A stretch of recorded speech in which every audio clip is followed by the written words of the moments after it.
বাংলাদেশ থেকে ভারতে ঢুকে পুলিশের জালে ধরা পড়ল এক যুবক। সোমবার রাতে মুর্শিদাবাদের তেহট্ট থানার পুলিশ গ্রেপ্তার করেছে বাংলাদেশি অনুপ্রবেশকারী রাকিবুল শেখকে।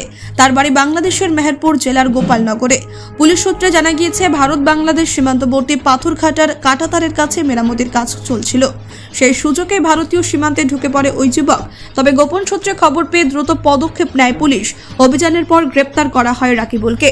প্রাথমিক জিজ্ঞাসাবাদে সে জানিয়েছে, বাবার সঙ্গে দেখা করতে ভারতে এসেছে। তবে পুলিশ এখনো খতিয়ে দেখছে তার পরিবার আগেই ভারতে ঢুকেছে কিনা বা কোনো অবৈধ কাজের সঙ্গে যুক্ত কিনা। মঙ্গলবার ধৃতকে আদালতে তোলা হবে এবং পুলিশ হেফাজতে নিয়ে জিজ্ঞাসাবাদ করা হবে। সীমান্তবর্তী এলাকায় নিরাপত্তা ব্যবস্থা আরও কঠোর করা হয়েছে বলে জানিয়েছে পুলিশ। অনুপ্রবেশের পেছনে কোনো বড় চক্র কাজ করছে কিনা তাও নিয়ে তদন্ত চলছে।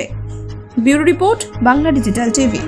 17/2/2025 তারিখ তেহট্ট থানা একটা খবরের ভিত্তিতে একজনকে অ্যাপ্রিহেন্ড করে গোবিন্দপুর পাথরঘাটা তেহট্ট নদী, এবং অ্যাপ্রিহেন্ড করে জানা যায় যে ওনার নাম হচ্ছে রাকিবুল শেখ, বাবার নাম হচ্ছে আমজাদ শেখ, গ্রাম হচ্ছে গোপালনগর, থানা মুজিবনগর, ডিস্ট্রিক্ট মেহেরপুর, বাংলাদেশ। সাবসিকুয়েন্টলি ওর কাছে কোনো ভ্যালিড ইন্ডিয়ার ডকুমেন্টস এগুলো না পাওয়ার জন্য এবং অ্যাজ এ বাংলাদেশি ওই জন্য ওকে অ্যারেস্ট করা হয় এবং ওর এগেনস্টে 14 ফরেনার্স অ্যাক্টে তেহট্ট থানা কেস করেছে এবং আজকে মহামান্য আদালতে ওকে প্রেরণ করা হয়েছে।